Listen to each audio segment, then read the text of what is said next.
6 முதல் 60% வரை ஆடி தள்ளுபடியுடன் சூப்பர் சரவணா ஸ்டோர்ஸ், சென்னை, மதுரை, கோவை. காங்கிரஸ்க்கு பாடம் கொடுக்கணும், பாடம் கற்பிக்கணுன்றது திமுகவோட அரசியல் பார்வையார். இந்த நிலைப்பாடுல தப்பு கிடையாது. எனக்கு இனிமேல்ட்டு நீட் தேர்வு பேப்பர் லீக் ஆகும். ஏன் எப்படி சொல்றீங்க? கோட்டு எப்படி பேசுவீங்கன்னா, ஒரு பொருள் விலை அதிகமாக ஆக ஆக அது திருடு போறதுக்கு தான் வாய்ப்பு அதிகம். சார், கேப் ஆட்டோ பைக்குன்னா ரெட் டாக்ஸி மட்டும்தான்.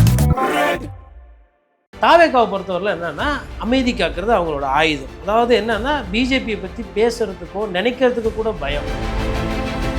விசிகா, சிபிஐ, சிபிஎம் எல்லாம் யாரோட கூட்டணியில் இருந்து யார் கஷ்டப்பட்டது, யார் செலவு பண்ணது, எப்படி ஜெயிச்சிங்க? மதிமுக உதயசூரியன்ல நின்று இப்போ இதெல்லாம் சந்தர்ப்பவாதம் எதுக்கு பண்ணுறாங்க?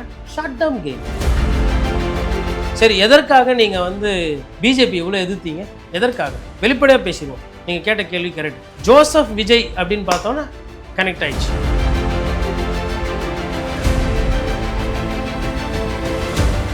மின்னம்பலம் நேர்களுக்கு வணக்கம். பத்திரிகையாளர் திரு கோட்டீஸ்வரன் அவர்களிடம் பேசியிருக்கின்றோம். வணக்கம் சார். வணக்கம் மேடம். நேர்களுக்கு அன்பு வணக்கம். நலமா இருக்கீங்களா? நலமா இருக்கிறேன்.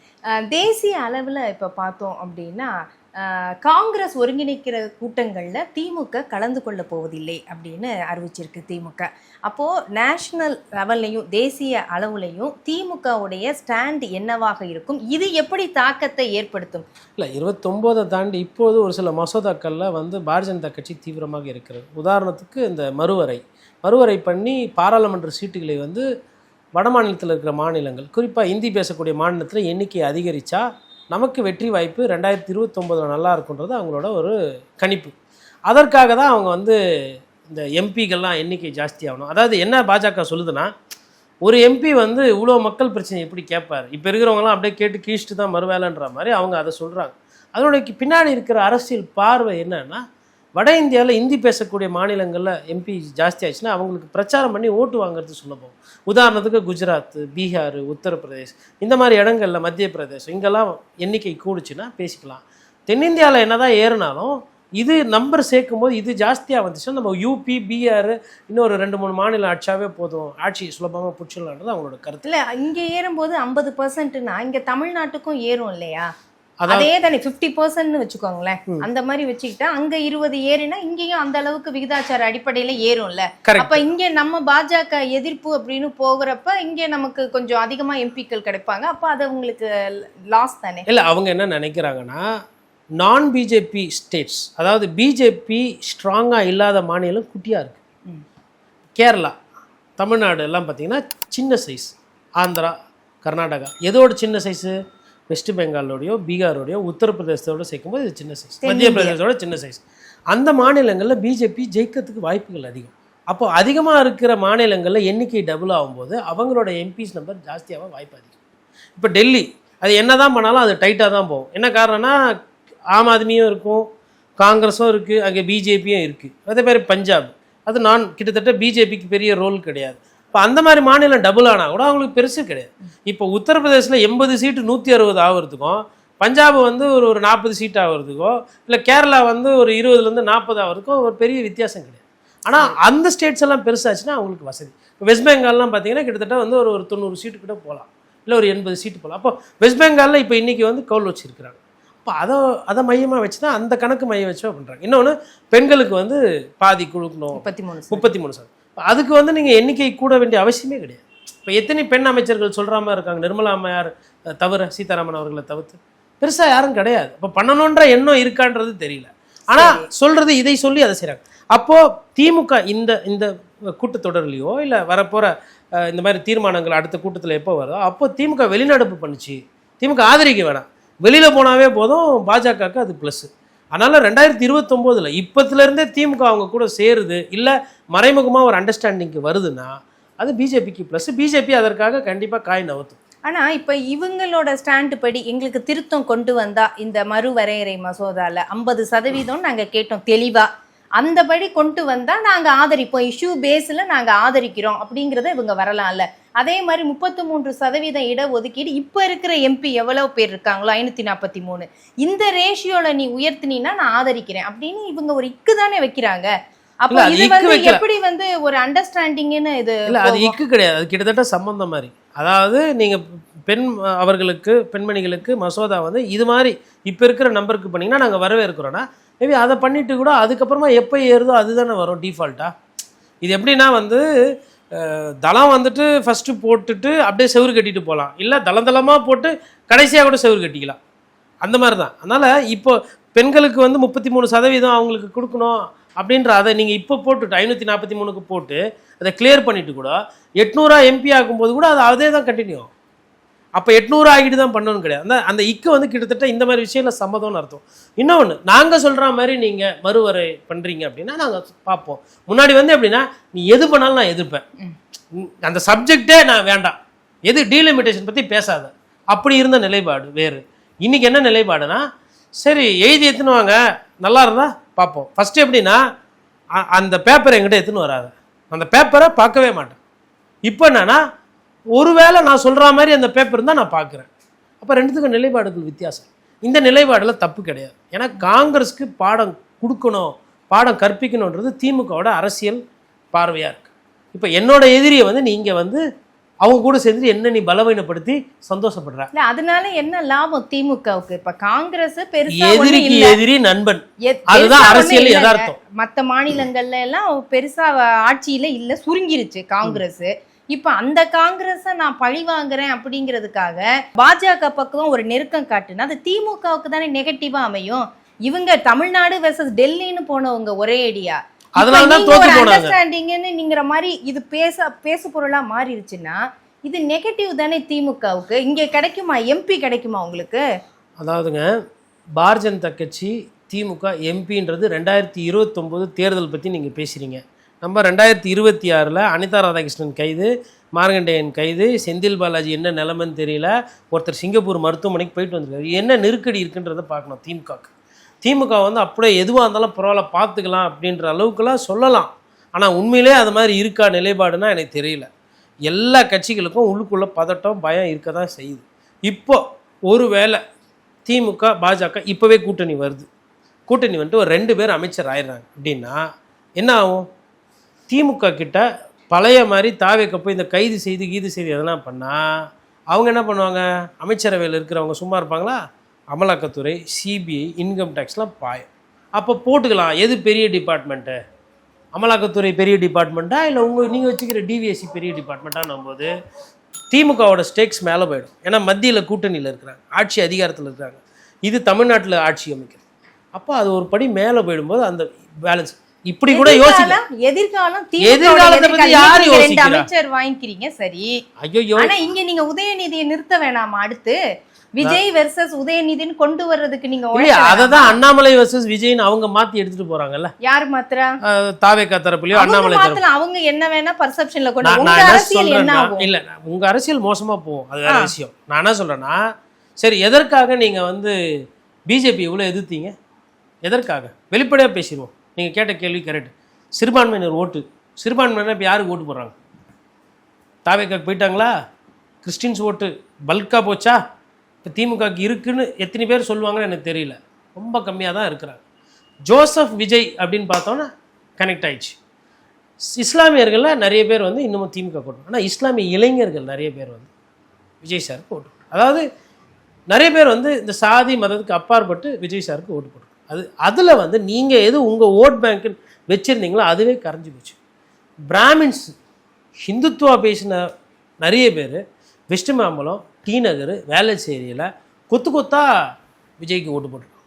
அப்போது இந்த பழைய கணக்கெல்லாம் இது மேலே வந்து நம்ம பார்க்குறது வேஸ்ட்டு. அந்த சிலபஸே மாறிச்சு. நான் என்ன சொல்கிறேன்னா, அல்ப அரசியல் நடந்து கொண்டிருக்கு. காங்கிரஸ் அம்மாம்பேச்சு பேசிட்டு போய் ஒரு கூட்டணியில் நின்று ஜெயிச்சுட்டு அந்த கூட்டணி கையை உதிரி விட்டு இன்னொருத்தர் கூட்டணியை போய் கையை பிடிச்சி தூக்கினீங்க. விசிகா, சிபிஐ, சிபிஎம் எல்லாம் யாரோட கூட்டணியில் இருந்து யார் கஷ்டப்பட்டது, யார் செலவு பண்ணது, எப்படி ஜெயிச்சிங்க? மதிமுக உதயசூரியன்லேயே நின்று. இப்போ இதெல்லாம் சந்தர்ப்பவாதம் எதுக்கு பண்ணுறாங்க? Short term gain. 4-5 வருஷத்துக்கு ஆட்சியில் இருக்கணும், அவங்க கூட இருக்கணும் அப்படின்னு நினைக்கும் போது எதிரிக்கு எதிரி நினைக்கலாம். சரி, இது நடக்கும்னு நான் சொல்லலை, இது ஒரு பார்வையாக நான் வைக்கிறேன். இது நடக்குதா நடக்கலையா எனக்கு தெரியாது. ஒருவேளை இப்படி நடந்தால் தாவேக்காவை அரசியல் ரீதியாக சமாளிக்கலாம். இந்த தப்பை தான் வந்து அதிமுக பண்ணிச்சு. அதிமுக பிஜேபியோட அன்னைக்கு என்ன நான் இப்போ என்னை பொறுத்தவரைலாம் பார்த்தீங்கன்னா பிஜேபி மீது அதிகமான விமர்சனம் வைக்கக்கூடியவன் தமிழ்நாட்டில் ஓட்டு இல்லைன்றத தெளிவாக சொல்லிக்கிட்டு இருக்கிறேன் நான் ஃபஸ்ட்லேருந்து. இனிமேலும் அப்படி தான் இருக்குது. நீங்கள் பெட்ரோல் டீசல் விலையெல்லாம் இவ்வளோ வச்சுக்கிட்டு தமிழ்நாட்டுக்கு ஓர வஞ்சனை பண்ணிவிட்டு பிஜேபி தாமரைலாம் இன்றைக்கி தேதியில் இங்கே மலராது. அண்ணாமலையே வந்து டான்ஸ்லாம் ஆட்டு போயிட்டாப்புல ஒன்றும் ஆகலை, புரியுதுங்களா? ஆனால் பாஜகவோட சேர்ந்தா உங்களுக்கு ஒரு சில அட்வான்டேஜ் இருக்கும். அதை உங்களுக்கு நீங்கள் யூஸ் பண்ணிக்கிட்டீங்களா அப்படின்னு பார்த்தா கிடையாது. அதிமுக பேருக்கு தான் கூட்டணியில் போச்சு, அமைச்சரவையில் பங்கு இல்லை. கமிஷனரை கூட மாற்றலைங்க. எலெக்ஷன் கமிஷன் போட்டு அதிகாரிகளை மாற்றணும்னு சொன்னப்போ கூட மாற்றலை. அப்போது எந்த பயனும் இல்லாமல் இருந்தது. அப்போ நீங்கள் பிஜேபி கூட சேர்ந்து பயன் இருந்தால் சேரலாம் அரசியல் ஆதாயங்களுக்காக. மற்றபடி வாக்கு அரசியல் அது எடுபடாது. பிஜேபி கூட யார் சேர்ந்தாலும் வாக்கு எண்ணிக்கை குறையும். இப்போ ஆல்ரெடி குறைஞ்சி போய் தான் இருக்குது 2 கட்சிகளுக்கு. அது எப்படி போகுதுன்றதை பார்க்கணும். சரி, இதற்கு இடையில நம்ம காக்ரோச் ஜனதா பார்ட்டி, கரப்பான் பூச்சி ஜனதா கட்சியுடைய அந்த போராட்டம் நடந்துகிட்டு இருக்கு. இது அடுத்த கட்டமாக அரசியலில் தேசிய அளவில் என்ன தாக்கத்தை ஏற்படுத்தும்? அது ஆல்ரெடி தாக்கத்தை ஏற்படுத்தி விட்டது.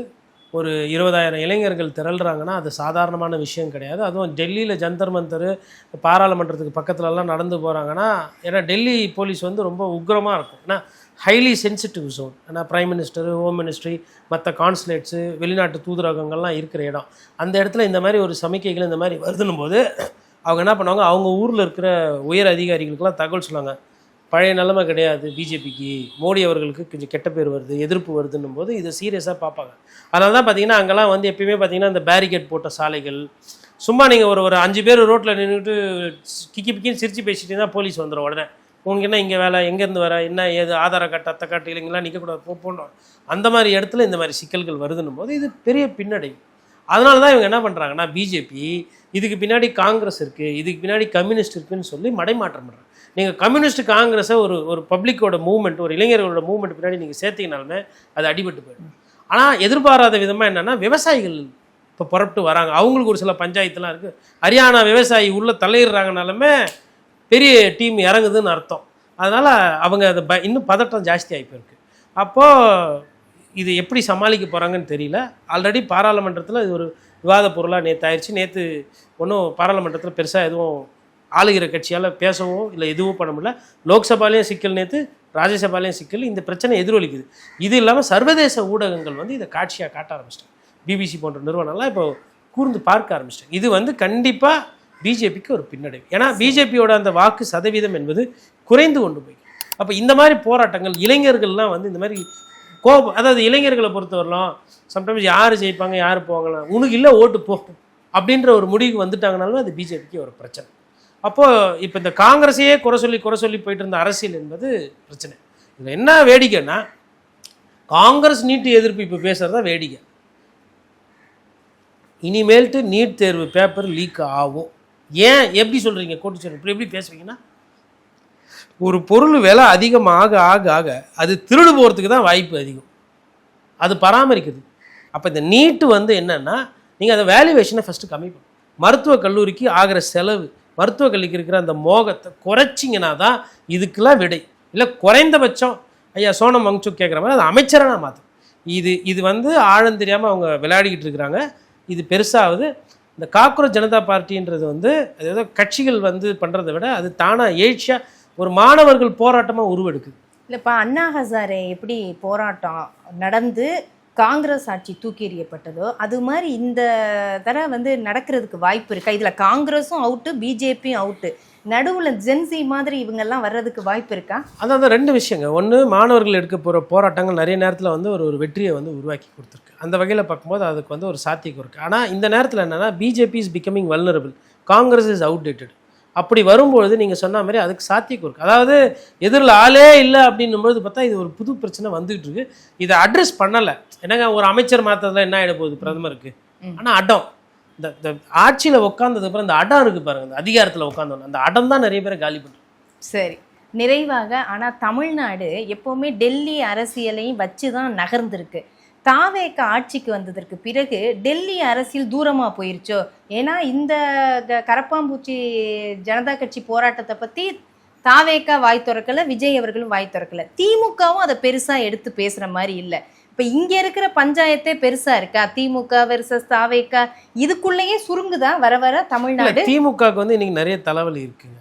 திமுக எம்எல்ஏக்கள் கைது செய்யப்படுறாங்க, அவங்களோட ஜென்சி போராட்டங்கள் எதனா பண்ணால் பிரச்சனை, செந்தில் பாலாஜி ஒரு சைடு அவரு அந்த கேஸு இதெல்லாம் இருக்கிறதுனால எனக்கே தலைவலி இருக்கும்போது டெல்லியில் ஜந்தர் இங்கேயே அறிவாலயத்திலேயே பிரச்சனை, தூத்துக்குடியில் பிரச்சனை, தூத்துக்குடி மாவட்டத்தில். அப்போ திமுகக்கு இங்கே பிரச்சனை இருக்கும்போது உங்கள் வீட்டில் நெருப்பு இருக்கும்போது நீங்கள் எப்படி பக்கத்து வீட்டு நெருப்பு அணைக்க ஓடுவீங்க? உங்கள் வீட்டை தான் நான் பார்க்க போவேன். அதனால் திமுக அந்த பிரச்சனை மாட்டுக்கு. தாவேக்காவை பொறுத்தவரையில் என்னென்னா அமைதி காக்கிறது அவங்களோட ஆயுதம். அதாவது என்னென்னா பிஜேபியை பற்றி பேசுகிறதுக்கோ நினைக்கிறதுக்கு கூட பயம்.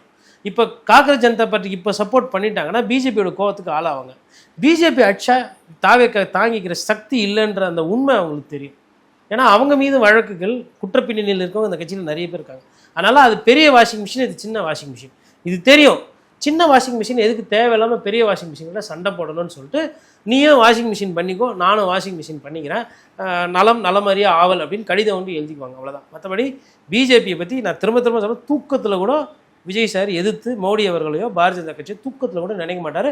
அப்படி நினச்சி பேசிட்டாருன்னா அதை அன்றைக்கி கண்டிப்பாக நம்ம பெரிய விவாதமாக நம்ம பேசுவோம். பார்ப்போம் அதுவும் நடக்குமா அப்படிங்கிறத பொறுத்திருந்து பார்க்கலாம். நன்றி உங்களுடைய தகவல்களுக்கு. நன்றி. இதுவரை பத்திரிகையாளர் திரு கோட்டீஸ்வரன் அவர்களிடம் பேசினோம்.